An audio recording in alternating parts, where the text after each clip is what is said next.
Bonjour les sérivores.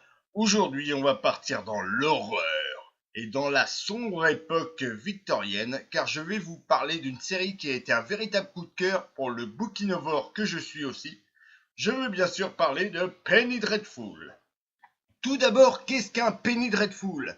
C'était des livres qui étaient vendus dans les années 1880, de banane, bref, dans les pays anglophones pour la somme d'un penny, destinés à la classe ouvrière et vendus sur papier de basse qualité par rapport aux œuvres plus connues. Cependant, ces livres ont permis de voir surgir de l'ombre quelques auteurs comme Oscar Wilde, Bram Stoker ou Mary Shelley par exemple. Cette série contemporaine à la vente de ses livres, justement, dans une époque de révolution technologique où l'homme a pu créer ses premiers films de fesses, par exemple, se mêlent des personnages qui sont tirés justement des Penny Dreadful, mais ils ont bien sûr été remaniés par le créateur de la série, John Logan. On y retrouve des références, des clins d'œil et des remaniements complets de certaines histoires d'horreur pour notre plus grand plaisir. Avant de vous raconter l'histoire, je vais simplement vous dire que j'adore personnellement cette série pour son mélange bien dosé d'horreur, de dark, alors j'adore le dark en général, et de sexe. On passe à l'histoire qui se déroule en 1891 à Londres. Sir Malcolm, un riche explorateur, cherche à retrouver sa fille, aidé de Vanessa Ives, une femme au pouvoir chelou. Ils vont recruter un cow-boy à la main agile, Ethan Chandler, et ils vont alors fouiller dans les endroits les plus sombres pour trouver la créature qui a pris sa fille.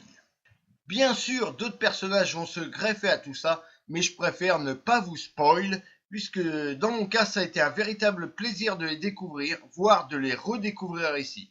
Si vous aimez les vieux livres d'horreur, cette série est faite pour vous. Si vous aimez les vieux films d'horreur, cette série est faite pour vous. Si vous avez aimé le film La Ligue des Gentlemen Extraordinaires, cette série est aussi faite pour vous. Pour ma part, j'ai bien peur de succomber à tous ces aspects. Côté casting, on retrouve Timothy Dalton, qui apparemment n'a pas de frère, voilà, que l'on connaît surtout pour avoir incarné un James Bond. Dans ce cas, il est dans le rôle de Sir Malcolm.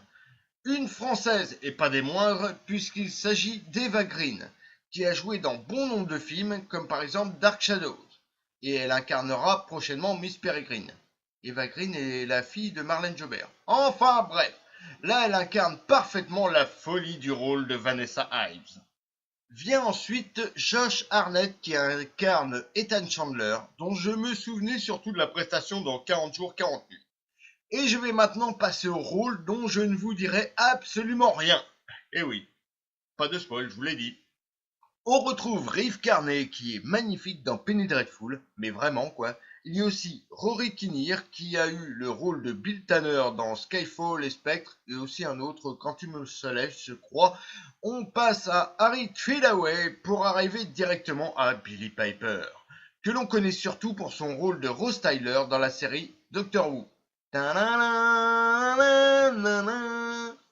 En bref, une série qui mérite d'être savourée. Personnellement, j'ai adoré la première saison et moins accroché à la deuxième. Mais je compte bien m'y remettre. Sur ce, j'espère que vous aurez aimé cet épisode. Si c'est le cas, pensez à faire un petit partage sur votre face de Belk et surtout mettre le pouce du bonheur. Et moi, je vous dis à bientôt les sérivores.